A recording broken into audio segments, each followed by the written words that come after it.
wal 'afina 'anil nas.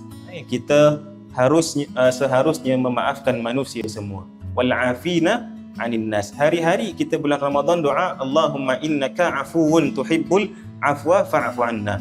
Wahai Allah, wahai Tuhan kami, sesungguhnya Engkau Maha Pengampun. 'Afuwun, kan, tuhibbul 'afwa, suka, cinta akan pengampunan. Fa'fu 'anna, maka ampunilah kami. Kita minta Allah ampunkan, tapi kita dalam hati, dalam diri kita ni tak ampunkan orang lain. Kan? Cerita lama lah.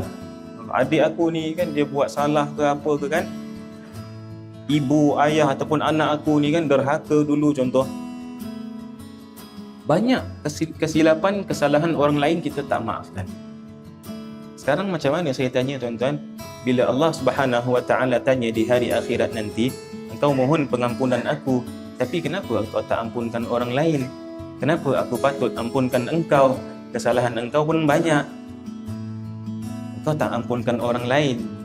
Kenapa? Tanya diri kita, kenapa tak nak ampunkan? Kita tak berhak sebenarnya ya untuk kita simpan dendam dan sebagainya, kan? Kita tidak berhak. Yalah, walaupun hari akhirat nanti, pernah dengar kan, aku tuntut hari kiamat nanti kan? Memang boleh tuntut tuan-tuan.